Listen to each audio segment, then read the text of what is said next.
Beleza. Bom dia então, oficialmente, né? Bem-vindos à nossa aula aí de técnicas de produção animal. Eu comecei nessa foto propositalmente, né? Para mostrar um pouquinho do que a gente tem de animais ruminantes, mas eu vou voltar a minha tela aqui para o início da aula. E só lembrando que todo esse material tá na apostila de vocês, né? É só acompanhar por lá e se precisar eu posso disponibilizar depois no grupo. Bom, então quando a gente fala de produção animal, a gente fala de pecuária, né? Da pecuária. Então, o que é pecuária, na verdade, né? Essa palavra é uma palavra que tem uma dupla origem, né? Pecus e pecúnia. Então, pecus é cabeça de gado e pecúnia moeda de troca. Mas na prática é um conjunto de práticas usadas na domesticação e criação de animais com objetivos econômicos feita no campo. Então, pecuária é um termo genérico para todo tipo de criação animal, de forma racional, né? Passando pelo processo da domesticação com objetivo econômico, com exploração econômica, seja ela para alimentação, seja ela para produção de lã, para produção de mel, para produção de cera, enfim, seja para o que for. Então, e aí quando a gente abre um pouquinho mais o leque dessa questão da produção pecuária, partindo mais para a técnica mais específica, aí o Gasparin e Paris, 1844, foram quem primeiro deram essa definição de zootecnia, ou seja, pegaram a pecuária e especializaram mais ela, o termo pecuária. Então a gente trabalha hoje, não é que não trabalhe mais com pecuária, trabalho, só que o termo pecuária é um termo muito genérico para falar de todos os tipos de criação, de todas as formas de criação. E a zootecnia, como o nome, né, é um termo em inglês, zoo, animal, e tecnia, de tecne, né, de técnica. Então, ela está mais voltada às técnicas adequadas de criação de animais. Então, nem todo mundo que é pecuarista, na verdade, trabalha a zootecnia de fato. Alguns são só gigolô de vaca, são só criador de animal, né? Mas a zootecnia em si, infelizmente, alguns produtores não têm. Então, a zootecnia é a ciência aplicada que estuda e aperfeiçoa os meios de promover a adaptação econômica do animal ao ambiente criatório e deste ambiente ao animal. Então, adaptar o animal para o ambiente, para um determinado ambiente, e o ambiente para o animal. Esse processo, né, são duas vias. Então, por exemplo, a gente vai ver daqui a pouco que alguns animais se adaptam melhor no frio. Então, criá-los em ambiente mais quente, eu tenho que fazer uma adaptação desse ambiente, porque senão esse animal não consegue se desenvolver bem. A não ser que eu trabalhe a genética ao longo do tempo para que esse animal consiga se adaptar, né? Eu aproveite alguma anomalia da espécie ou daquela raça ou daquele, né, de algum animal específico para multiplicar isso e fazer com que ele consiga se adaptar em outros ambientes. Então aí eu tenho a pecuária como a base de tudo, as bases teóricas, né, os trabalhos e tudo mais, e por fim a zootecnia. Então a pecuária é um termo genérico que se refere à criação de animais com base econômica de forma geral. E a zootecnia, a criação organizada, a criação com técnica, a criação dentro de um padrão científico de produção, com resultados mais eficientes. Então a zootecnia tem como objetivo de estudo o animal doméstico e visa o perfeito conhecimento deste e dos demais fatores envolvidos no seu processo produtivo, sempre visando o alto grau de especialização. Esse grau de especialização, ele está relacionado com o que eu quero desse animal. Eu quero produção de carne, eu quero produção de lã, eu quero produção de leite, eu quero produção de queijo, enfim, o que eu quero. Então a especialização é para fazer com que, como está dizendo aí, a máquina viva seja mais perfeita, capaz de oferecer maior retorno econômico, né, com uma condição adequada de exploração, no caso, as técnicas envolvidas no manejo adequado. E aí, quando a gente fala de domesticação dos animais, né, a gente tem animais domésticos e animais não domésticos. O que é um animal doméstico? Vivem sob o domínio do homem, geração em geração, e tem interesse pela espécie, seja interesse de trabalho, de alimentação, seja qual for o interesse. Os animais não domésticos podem ser amansados, têm caráter individual e vida livre. Então a gente chama, na verdade, animais silvestres. O cara vai dizer assim, mas eu sei de um cara que cria uma onça e a onça é mansa, ela está domesticada. Não, a onça não é domesticada, ela foi amansada, é diferente.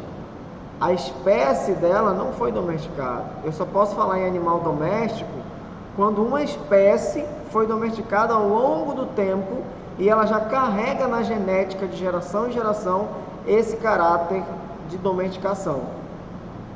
Só para a gente ter uma curiosidade, por exemplo, o gato, hoje, Catus felix, que é o nome científico do gato, ele não é um animal completamente domesticado. Você percebe que o gato, quem tem gato já viu que tem gato que passa 3 dias longe de casa, foge, 1 semana, depois volta, ou seja, ele não vive sob domínio específico do homem. O homem não tem domínio total sobre essa espécie, então ele não é completamente domesticado. Mas, né, alguns autores conseguem classificá-los como em estágio avançado de domesticação. E aí, dentro dessa questão da zootecnia, a gente tem 2 grandes divisões. Quais são essas divisões? A gente tem animais ruminantes e animais não ruminantes. Qual é a diferença então do animal ruminante para o animal não ruminante? Bom, como o nome já diz, os animais ruminantes, eles têm uma característica a mais, que é a ruminação, a presença de um compartimento extra no estômago capaz de fazer essa ruminação. Então aí eu tenho um exemplo, né, da família dos cervos, da família bovídea, da família ovine, aqui a girafa, o boi, o bisão, o búfalo, as ovelhas, cabras, né, os alces, os veados, enfim. Então, como eu falei, os animais ruminantes têm a presença do rumen, né, que é um estômago adaptado à digestão por fermentação via ação de bactérias e protozoários. Então, o que acontece? Esses animais, eles são herbívoros, porém, eles conseguem sintetizar melhor esse alimento. Não sei se vocês já repararam, quando a gente come um milho inteiro, ele sai inteiro. Se você não triturar na boca, não mastigar, ele sai inteiro. Por quê? Porque nós não temos enzimas capazes de digerir a casquinha lá do milho, a parede, né, do milho, que é formada por lignina, é formada por celulose em alto grau de especialização, que o nosso organismo não consegue digerir. E é justamente essas enzimas, esses compostos que existem no rumen. Então a gente vai ver o seguinte: como é que funciona esse percurso do alimento? O animal come o capim, então eu tenho aí na boca, né, o alimento entra na boca, da boca ele vai para o rumen, então tem um processo para o rumen, depois ele vai para o retículo, e aí o alimento volta para a boca de novo. Lá no rumen ele é atacado pelas bactérias para fazer a decomposição, né, dessa celulose, dessa lignina e tudo mais. Depois ele volta para a boca quando o animal remastiga, e aí sim vai para o omaso e segue o processo de absorção, né, dos nutrientes lá no omaso, no abomaso e no intestino. E aí depois é eliminado pelas fezes, né, como um bolo fecal. Então, basicamente é isso, né, na questão deixa eu até voltar aqui, dos animais ruminantes.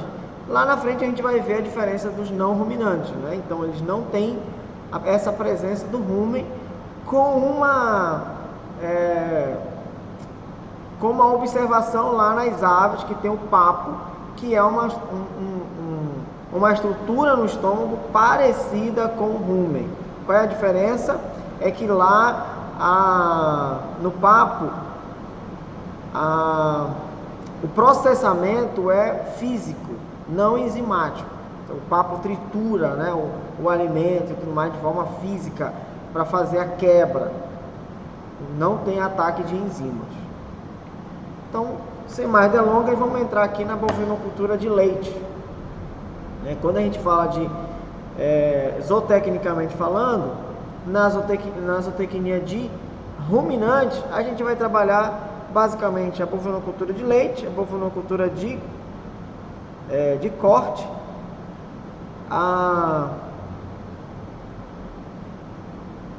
tem a bubalinocultura e também a ovino-caprinocultura, né? Os ovinos e os caprinos são esses os que a gente mais trabalha na questão dos ruminantes. E aí não ruminante vai ter aves, suínos, equinos e tudo mais. Isso é mais para frente. Então, quando a gente fala de bovinocultura de leite, é uma atividade que tem se destacado muito no Brasil, tem crescido bastante, né? Tem conseguido gerar lucros e também mão de obra no campo, né? O Brasil é o único país que nos últimos 15 anos dobrou a sua produção de leite. Nesse período, o Brasil obteve um crescimento de 104% e ainda há espaço para crescer mais. Afinal, a produtividade por vaca é de 1.417 litros por ano, menos de 4 litros por dia. É claro que tem vaca que produz muito mais do que isso, né? A gente vai ver que quando a gente fala de produção de leite, a produção de leite ela é trabalhada principalmente por vacas que são adaptadas a climas frios. Então a gente não tem isso no Brasil inteiro. E aí o que tem sido feito? Tem sido feito algumas adaptações, cruzamentos de espécies, aliás, de raças especificamente leiteiras com raças não leiteiras, para que a gente consiga ter animais mestiços com potencial de produção de leite.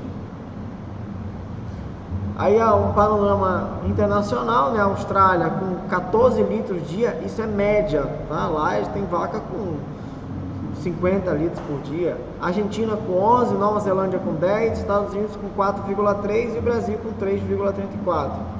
É interessante dizer que mesmo essa média pequena lá da Nova Zelândia, eles têm uma produção significativa, porque eles investem muito na questão da bovinocultura de leite. Intensificação principalmente. O ranking mundial de produção de leite, então eu tenho a União Europeia com 144,7 bilhões de litros, a Índia com 141, os Estados Unidos com 93, a China com 38 e o Brasil com 33,3. Esses dados são do Ministério da Agricultura, ainda do ano 2014. Infelizmente a gente não tem uma atualização mais periódica desses dados, principalmente depois que o IBGE passou a atuar aí mais esporadicamente, né? Então no Brasil destaca-se Minas Gerais em primeiro lugar, Rio Grande do Sul em segundo, Paraná, Goiás e Santa Catarina. Você percebe que são estados, aí ó, Rio Grande do Sul, Paraná e Santa Catarina são estados do sul.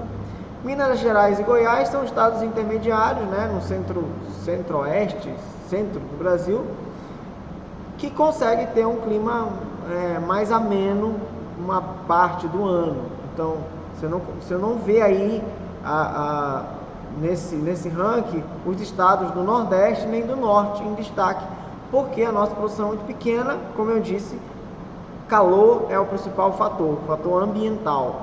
As vacas leiteiras, elas fazem parte de uma subvariedade, aliás, de uma subespécie dentro do bovino. Então, o que acontece? A espécie bovino, Bos taurus, ela é dividida em duas subespécies, Bos taurus taurus e Bos taurus indicus. Um bovino que a gente chama de gado europeu e o gado indiano. O gado europeu se presta mais para a produção de leite, né,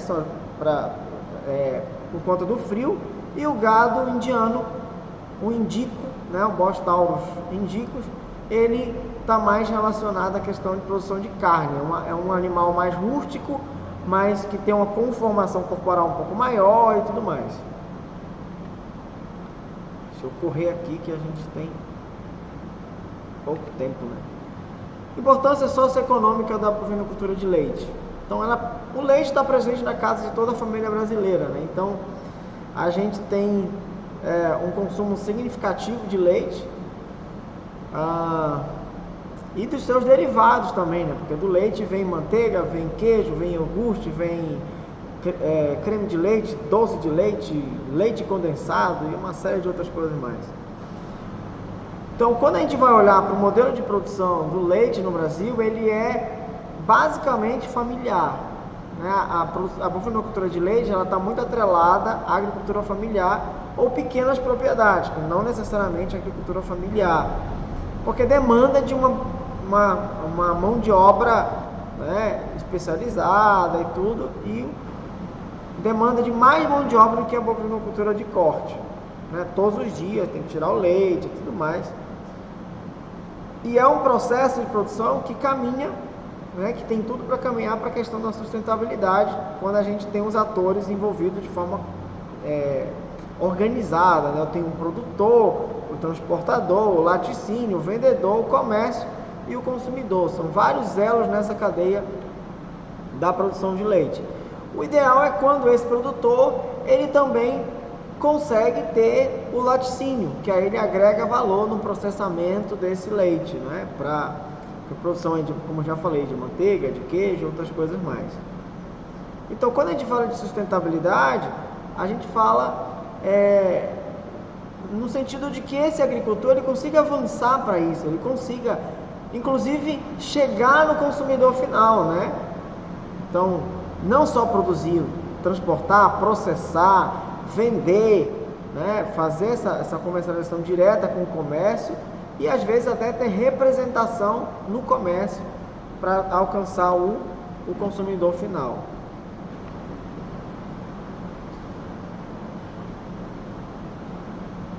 O que mais motiva a mudança do campo para a cidade, né, aqui esse slide ele fala da questão do êxodo rural.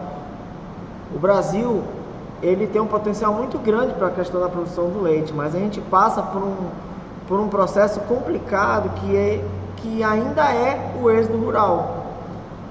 Ora, os filhos preferem estar na cidade pela comodidade de você ter acesso à internet, melhor acesso às escolas. A gente sabe que a questão das escolas no campo, mesmo com todo o apoio e incentivo, ela é complicada, porque tem comunidades que, por exemplo, só tem escola de ensino fundamental, ainda não tem escola de ensino médio, e aí se esse rapaz, se essa moça quer avançar nos estudos, ele precisa ir para a cidade, ou fazer os estudos de forma online e tudo mais, que às vezes não tem internet de qualidade. Então a gente tem um problema sério com essa questão do êxodo rural, né? Sem contar na busca por oportunidade de lazer, de trabalho e tudo mais, né? Acesso de infraestrutura, saúde, educação, uma série de outras coisas. Mas como é que vence isso? Com a tecnificação no campo, né? Com a melhoria de qualidade de vida, aliás, melhoria primeiro da qualidade de produção, para que o produtor consiga produzir mais, render mais e reinvestir na comunidade.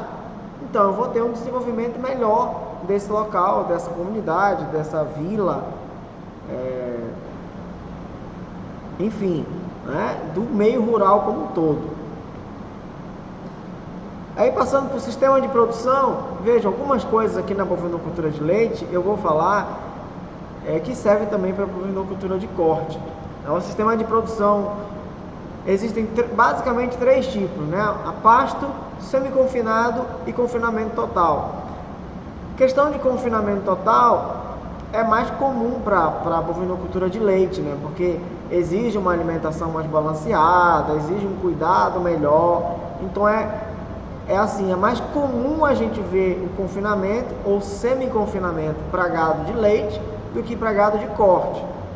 É claro que existe gado de corte com confinamento, mas o confinamento do gado de corte geralmente está atrelado à terminação, à engorda, né? Pega um animal aí com 230, 250, 300 quilos e faz a terminação dele até chegar no peso de venda, né? Alguns até um pouco mais, pega animais com 400, 430 quilos e despacha com 600, 550, 620, enfim. Isso vai muito da dinâmica da produção, né? Da fazenda. Então, essa pergunta sempre fica: pasto ou confinamento? Inclusive eu tive há 2 semanas atrás numa fazenda que é referência, fazenda Marupiara, e lá praticamente todo o gado é a pasto. Tem alguma coisa, não tem confinamento, agora estão começando um processo de confinamento. O que eles têm é alimentação suplementar, né, com forragem, principalmente com silagem, mas o gado é todo mantido a pasto, basicamente a pasto. Então o que vai me levar em consideração se é confinamento ou se é a pasto? Os custos de produção, preciso botar na ponta do lápis, porque a pessoa pensa logo assim: não, confinamento é melhor, porque é mais chique, é mais tecnológico, é mais isso. Mas pode ser que não compense naquele momento para aquele produtor por conta do investimento. Todo confinamento tem um investimento muito alto, principalmente agora que o preço das coisas estão lá para cima, né? De madeira, de ferro. Ferro praticamente mais do que dobrou o preço, então tem que pensar nessas questões. E a pasto é possível ter uma taxa de lotação boa, até 10 animais por hectare a pasto. Agora, claro, você tem que cuidar bem do pasto, como uma cultura. Corrigir o solo, adubar, fazer o manejo, né, rotacionado nesse pasto, para que os animais entrem e saiam no tempo certo, na altura certa do capim e tudo mais. Aqui tem vantagem e desvantagem entre confinamento e pasto. Vocês observam aí a linha azul, a primeira, suplementação mais confinamento. Tem um animal pronto para o abate em 22 meses. Um animal que só recebe suplementação na seca, 28 meses. E um trabalho manual, né, um trabalho tradicional de criação de pasto, 42 meses. Em alguns casos chega até mais do que isso, né, a pasto. Principalmente esse povo que cria gado só por criar. Às vezes até 4 anos. É importante destacar que não existe um sistema melhor que o outro. Como eu falei, é análise de viabilidade. Então, pode ser que a pasto seja mais interessante do que confinamento, dependendo das condições de cada um, né, de cada produtor. Vai observar e eu posso fazer o processo gradativamente, né, avançando para um confinamento.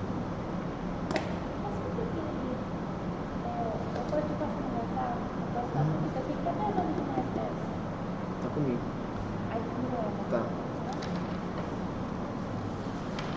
Voltando aqui, né? Dentro da criação de gado de leiteiro, a gente tem uma especificação que é a criação de bezerras e novilhas, porque eu preciso preparar essas fêmeas para serem vacas, né? Para serem produtoras de leite. Então eu não posso querer pegar uma vaca de qualquer forma, comprar uma vaca aí de 430, 400 quilos e fazer dela uma produtora de leite. Primeiro que eu tenho que ter genética, o primeiro ponto, né? Mas vamos dizer, beleza, comprei uma vaca com boa genética para a produção de leite. Mas e a conformação? E a criação dessa... Como foi a criação dessa bezerra, dessa novilha, como foi a nutrição, como foi o processo de prenhez, né? Da mãe dela, como foi o acompanhamento. Por que isso? Porque tem alguns detalhes fisiológicos na vaca que são fundamentais, que comecem lá atrás, desde a gestação. Então, se não tiver uma boa gestação, se não tiver um bom acompanhamento, um bom trabalho de manejo, de alimentação, esse animal, mesmo com uma genética boa, ele não vai conseguir externar esse DNA, esse genótipo. O fenótipo dele vai ser um fenótipo reduzido por conta dessa questão de manejo e alimentação. Então não adianta só eu comprar uma novilha para fazer vaca que tem uma boa genética, se ela não tiver passado por um processo, né, de preparo e tudo mais, para ser uma boa vaca, né, uma boa parideira, vamos dizer assim, e também produzir bastante leite. Então, nessa questão da alimentação e manejo das futuras vacas, é importante ressaltar que os primeiros cuidados iniciam antes do nascimento, como eu falei, na gestação. Atenção especial deve ser dada à vaca gestante para que tenha uma nutrição adequada, principalmente 30 dias antes do parto e no final do período seco de 60 dias. Essa vaca deve ficar em um piquete maternidade, com uma dieta pré-parto apropriada, com pasto baixo, água, sombra, preferencialmente perto das instalações, para que possa ser observada periodicamente. Então veja, não é criar de qualquer forma. Você consegue perceber a diferença da pecuária em geral para a zootecnia? A zootecnia ela vai trazer metodologias, ela vai trazer técnicas de passo a passo, de como melhorar a questão da produção. Porque produzir para produzir, qualquer um pode produzir. Ah, mas eu consigo aqui, eu tenho baixo custo. Mas veja, quando a gente vai comparar em longo prazo, às vezes o cara tem baixo custo, mas ele não tem uma boa taxa de prenhez. Ele tem uma taxa de descarte dessas vacas muito alta, porque boa parte delas para de dar um índice eficiente com pouco tempo. Essas vacas de um animal mal nutrido, que demoram muito a ganhar peso no pasto. Então, quando eu vou comparar os índices a longo prazo, ele tá gastando pouco, mas ele está ganhando menos ainda do que poderia estar ganhando se ele investisse. Então, existem estudos que comprovam que o investimento ele consegue gerar renda, ele consegue até duplicar esse retorno lá na frente, né? Então, tudo é uma questão de trabalhar dentro da tecnologia.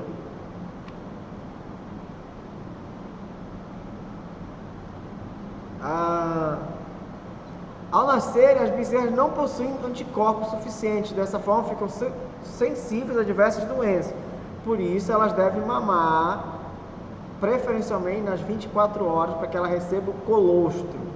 Isso aqui tanto faz para gado de corte ou gado de leite. O animal, o bezerro, precisa mamar o colostro, que na verdade não é um leite, é como se fosse uma suplementação alimentar que a vaca, né, que os mamíferos, na verdade, em geral, não é só a vaca, todos os mamíferos têm, até as mulheres também, né, as fêmeas da raça humana produzem, né, e que é um conjunto de anticorpos e tal, que vai começar o processamento nesse animal, né, que vem desprovido disso. Então aí eu tenho a cura do umbigo, que também não é só para animal de leite, de corte também. Todo o processo, né, após o nascimento, o umbigo deve ser cortado a 5 centímetros e desinfectado com iodo a 10% a cada 12 horas, por um período de no mínimo 3 dias. Lembre-se que o umbigo não deve ser amarrado, né? O pessoal costuma amarrar. Tem um suportezinho, parece um grampozinho de roupa, né? Coloca lá para prender direitinho. O pessoal fala, isso é besteira, vou comprar esse negócio. Toda vez foi assim, amarrava e dava certo. São esses detalhes que vão fazendo a diferença mais para frente, né?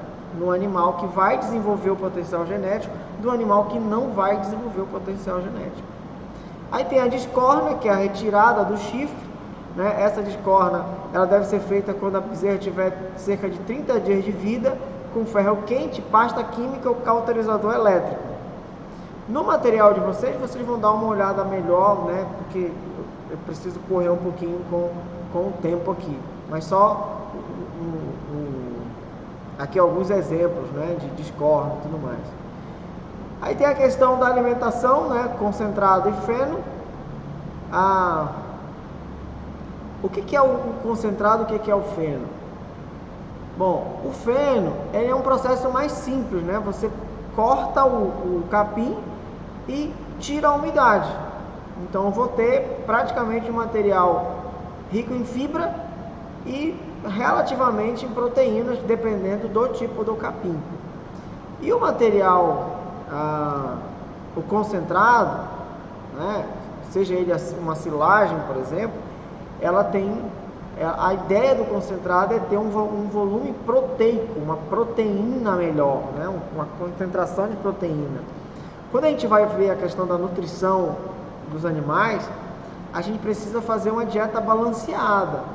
Cada animal ele tem uma necessidade específica de proteína, de fibra, de sais minerais, de lipídios, de carboidratos. Então, num processo, né, numa alimentação em forma de ração, onde eu substituo ou parcialmente substituo o capim, no caso isso especificamente para animais de confinamento. Então eu tenho que pensar em todas essas questões para elaborar um alimento que seja completo. Mas o capim não é completo? Na verdade não é completo. Ele tem, vamos dizer assim, que o capim seja o feijão com arroz, é o basicão, né? Então alguns produtores só tem o basicão, feijão com arroz, que cresce normalmente, né? Mas demora mais para se desenvolver, dependendo do tipo do capim principalmente. Existem capins e capins, né? Capins com 7,5% de teor de proteína bruta, que nem o quicuio, que é chamado de quicuio da Amazônia, e capins com 22, 18% de proteína bruta, né? Então, aí é a diferença de material. Aí a questão aqui do consumo.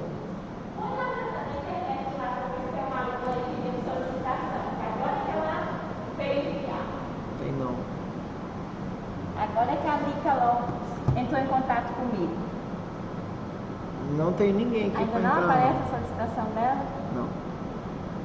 Continua aqui. Continua aí que eu vou falar com ela. Bom, quando eu falo de concentrado e feno, ele pode ser fornecido a partir da primeira semana de vida do animal. Agora, claro, aqui nós estamos falando de um animal que está sendo tratado basicamente em semi-confinamento, né? Que vai ser trabalhado para desenvolver um alto potencial genético.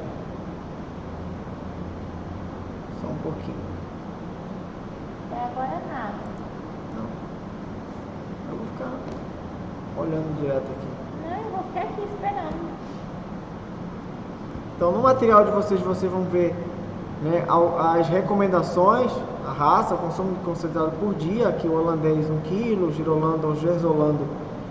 O girolando e o gersolando são raças híbridas, né? Aqui pegou a raça Gir e a raça holandesa. A raça holandesa é a raça produtora é uma raça específica de leite, e o Gir é uma raça mais para carne, né? Então, mas só que também é mais resistente.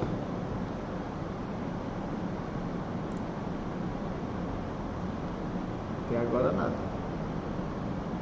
Uai, não aparece nada da Lica Lopes até aí? Não, será que ela não está aqui dentro? Vê aí se ela tá aí dentro. Não, só Abre, tem 9. abre Não, bem aqui. mas somos 9, tá aqui os 9. São 9, tá aqui os 9. Ruth, Gabriela, Larissa. Não, mas essa aqui não conta. Deixa eu só ver aqui. Porque ela tá questionando no grupo que não consegue. Ah, não.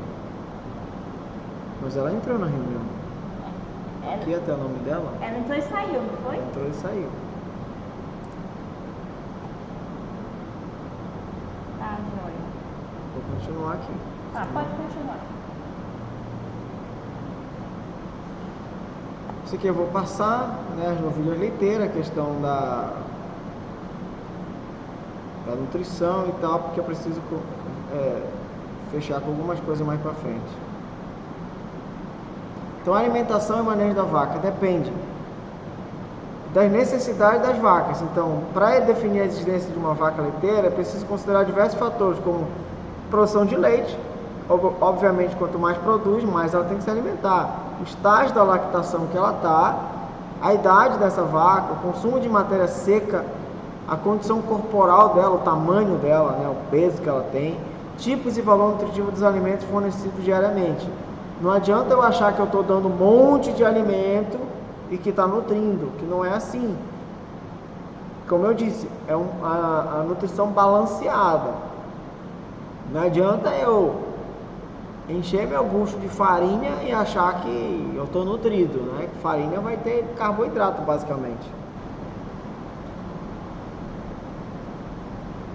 Vou pular isso aqui. Só lembrando que no periparto, que é o período aí que antecede o parto, 30 dias antes do parto e 30 dias depois do parto, esse animal, essa vaca, ela está com o aparelho reprodutivo aberto, tem desordem metabólica, então ela está mais propícia a adoecer ou pegar algum problema. Então o cuidado tem que ser bastante efetivo aí nesse momento. Então, e principalmente 21 dias e 21 dias antes e 21 dias depois do parto. Mas a gente coloca aí 30 dias antes e 30 dias depois para observar direitinho, acompanhar esse animal, essa vaca, para que ela não tenha nenhum problema, né, ao parir, e esse animal também que vai ser parido, né, ele consiga se desenvolver bem. Aí a gente tem alimentos volumosos e concentrados. Volumosos, pasto, silagem, cana picada, feno. E os concentrados? Aqui, ó, volumosos está mais ligado à fibra e concentrado está mais ligado à proteína. Então, milho, sorgo, caroço de algodão, farelos, então tem um valor nutritivo maior por conta da proteína. Vou pular. A mineralização, a gente sabe que o capim, né, ele não tem sal, então o teor de sódio dele é muito baixo, né, porque sal é cloreto de sódio, então tem traços de sódio e o animal precisa muito de sódio, então tem que ser ofertado para esse animal de forma suplementar, ou suplementar. Aí o que acontece? Tem produtor que só usa o sal comum. É óbvio que vai suprir a necessidade do sódio, mas não supre a necessidade de outros componentes. Então, é outro fator que deve ser observado nessa questão da suplementação. Usar um sal mais completo, com teor de minerais maiores, né? Claro, isso depende muito também do estágio desse animal. Então, as vacas leiteiras, elas têm uma exigência maior. É só ver, uma mulher quando está grávida tem vários cuidados diferenciados por conta da gravidez. A mesma coisa é com a vaca, né? Então aqui um coxo com a mineralização, água de boa qualidade, nada de animal beber água em poça, principalmente gado de leite, na verdade todos, né? Essa prática ela deve ser substituída. A água deve ser de boa qualidade. Ainda tem muita gente com aquela mentalidade que o gado pode tomar qualquer coisa. Vai morrer? Talvez não, mas é mais fácil dar distúrbios intestinais, diarreia e outras coisas mais que vão dificultar o crescimento desse animal. Ou seja, vai ter um animal cheio de verme que está dificultando, retardando o crescimento. Então, é complicado, né? É claro que tem que ter um investimento, mas é um investimento que dá retorno. E aí quando a gente fala de leite, né? Ah, mas tem esse problema agora com leite, que tem que vender queijo agora só se for regulamentado. Sempre comi queijo, nunca me fez mal, nunca vi ninguém morrer por conta do queijo. É verdade. Talvez você não viu diretamente, mas pode ser que indiretamente sim. Vai saber, né? Tem que fazer as comprovações científicas. O negócio, gente, é que existe uma legislação e ela precisa ser cumprida. Ela é rígida, ela é complicada, é. Mas por que ela é complicada? Porque existe um risco de contaminação. E falando-se de alimento, quando eu produzo um queijo ou algo parecido, né, um derivado do leite, que não leva em consideração esse risco, eu estou botando a população em risco, né? Ah, mas a possibilidade é muito pequena, mas existe a possibilidade de levar à contaminação. Ah, mas a pessoa não vai morrer, mas a pessoa pode vir desencadear processos em sequência. Então, mas esse pessoal é muito ruim da fiscalização e tal. Bom, é a legislação. Infelizmente ou felizmente, ela tem todas essas cobranças e não é à toa. Todas as cobranças da legislação são baseadas em estudos científicos. Então, não foi inventado da cabeça de alguém. Aí tem as instruções normativas, né? Esse é o pessoal que vai mais para a questão do beneficiamento. Então, no processo da própria ordenha, já deve começar com uma ordenha higiênica. Tem as boas práticas da ordenha, né? Na verdade, tem as boas práticas de fabricação de leite, e dentro das boas práticas de fabricação de leite, tem as boas práticas na ordenha. Então, local limpo, usar roupas limpas para ordenhar as vacas, água de boa qualidade, lavar as mãos, mantê-la limpa durante a ordenha, imergir as tetas em soluções desinfetantes antes e após a ordenha, lavar os equipamentos e utensílios após cada ordenha com água aquecida, lavar os utensílios de refrigeração usando água aquecida e detergentes adequados. Então, fazer o negócio correto, porque às vezes o cara está tirando leite lá, a vaca está lá atrás, tudo sujo, aí cai pelo, cai um monte de coisa.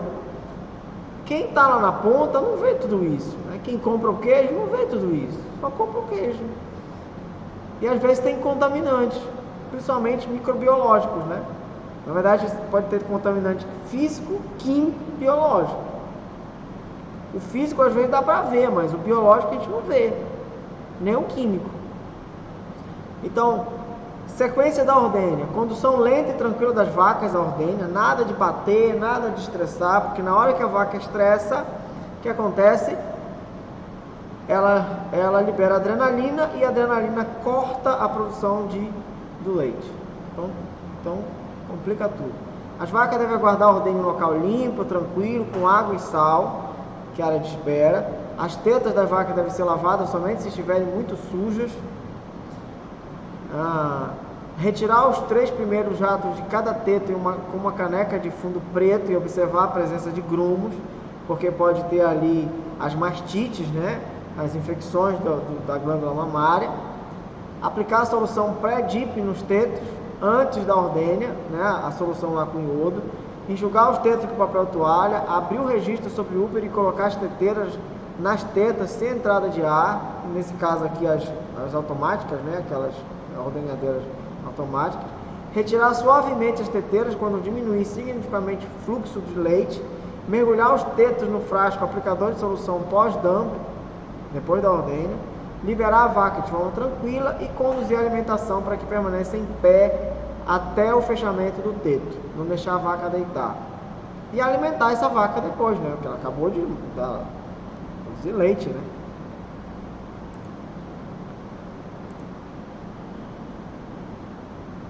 Então aqui a questão, né, de qualidade do leite. Eu vou passar também, vocês podem acompanhar lá no material de vocês. As instalações, né? O que seria o ideal para, né? A gente tem aí do lado direito em cima uma produção de leite padrão, né? Mas isso aí são vacas altamente especializadas que dão 40 litros de leite por dia, 50 litros. Então, alto investimento e tudo mais. Mas o que eu preciso? Eu preciso ter uma estrutura mínima necessária para que a coisa aconteça, né? Um centro de manejo, isso é o ideal. Um curral? O ideal é um centro de manejo. O centro de manejo ele vai ter várias estruturas para conseguir acomodar melhor as vacas e tudo mais, fazer ordenha, né? O que seria ideal aqui, ó? Galpão para fornecimento de volumosos, área de espera, sala de ordenha, sala de leite, escritório, farmácia, sanitários, área de parto, esterqueira, silos, bebedouros, coxo para mineral, depósito para concentrados, fênix e sal mineral, local para contenção, tratamentos e vacinações e cercas. Veja, isso aqui seria o ideal. Mas a farmácia, por exemplo, posso ter um cantinho ali que vai, né, colocar os medicamentos.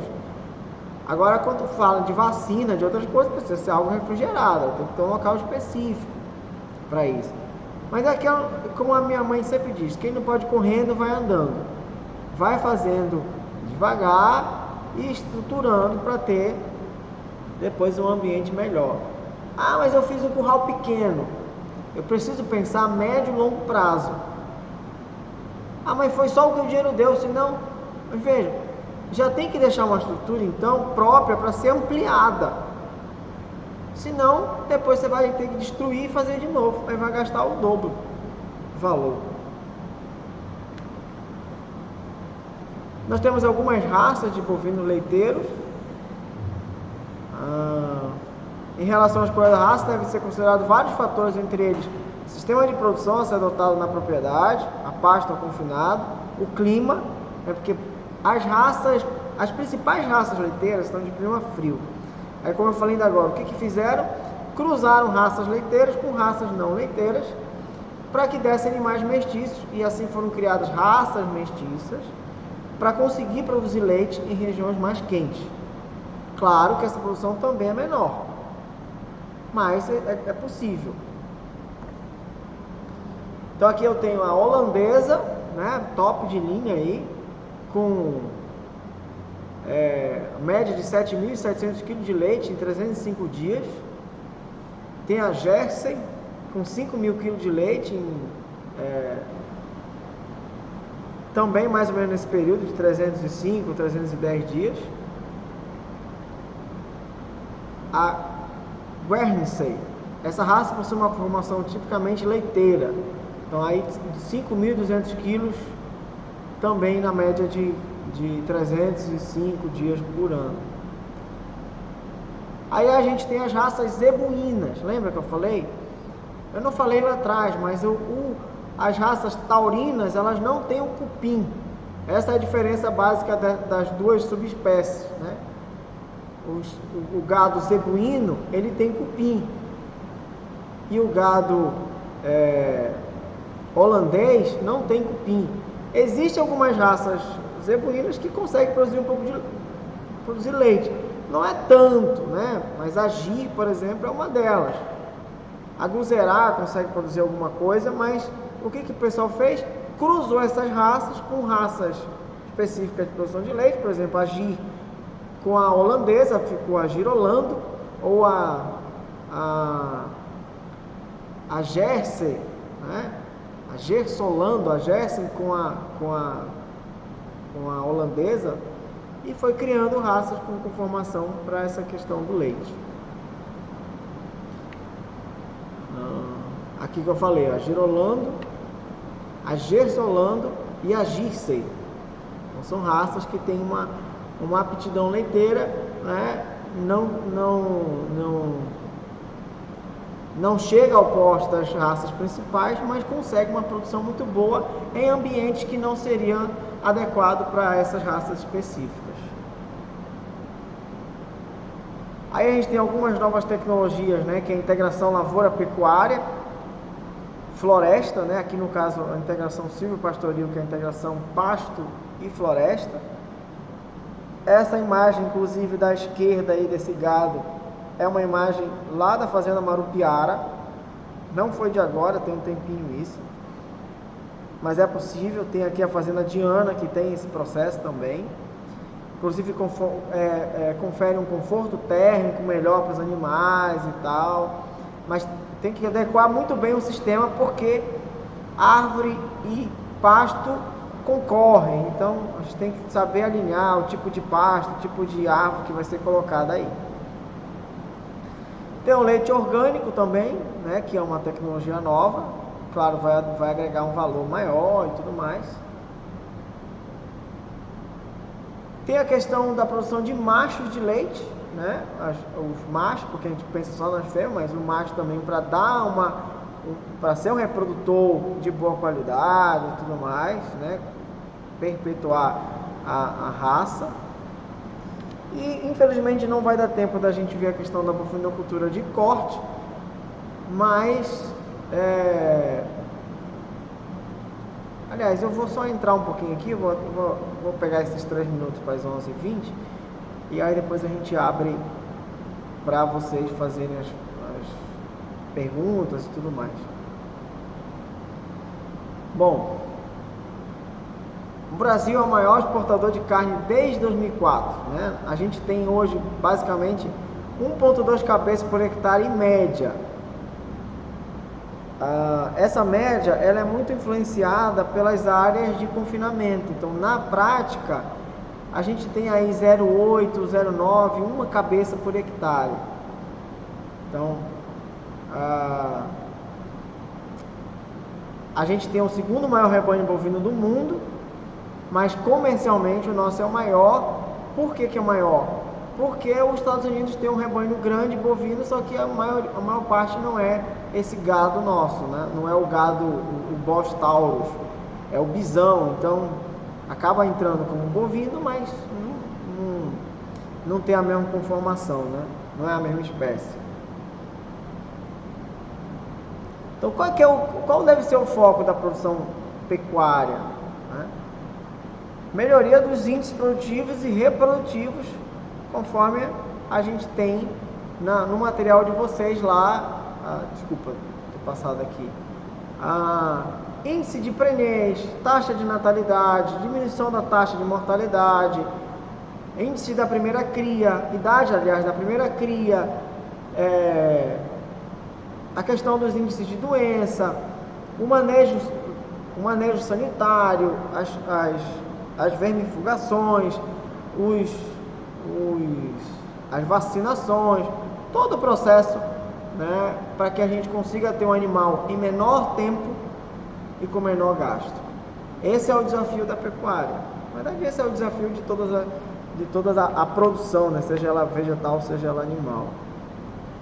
Aqui eu tenho, né, alguns cortes, como diz o outro, do boi se aproveita tudo, até o berro. Então, literalmente, tudo aqui é aproveitável, né? Aqui os índices que eu estava falando, né? Taxa de natalidade, o que seria uma meta boa? Acima de 85%. A mortalidade até a desmama, menor que 3%. Taxa de desmame, maior que 80%.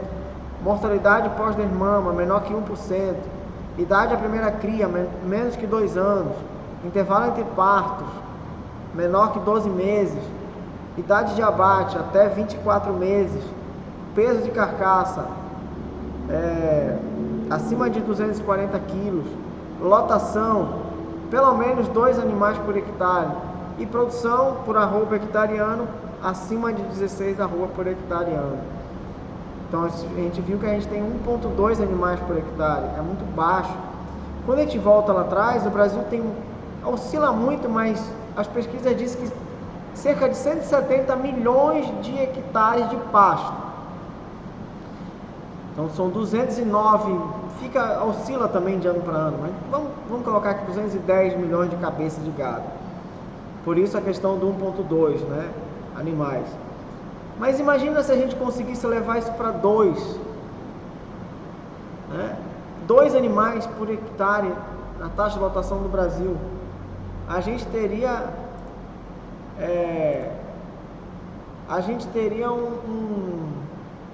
um ganho de área muito grande. Sobraria aí, sei lá, mais de 60 milhões de hectares, que daria para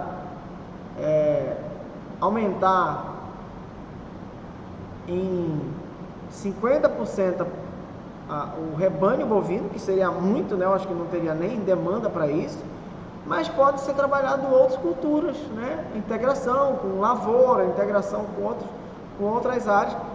E vejam, 60 milhões de hectares de área seriam liberadas no Brasil. Você já imaginou? Não precisaria cortar uma árvore aí por um bom tempo. Não precisaria de desmatar, né, por um bom tempo. Então essa é uma questão interessante para a gente pensar e um desafio que existe na própria pecuária, né? Melhorar esses índices para que a gente consiga então produzir com mais eficiência. Bom, eu vou paralisar a aula agora e vou abrir para as perguntas.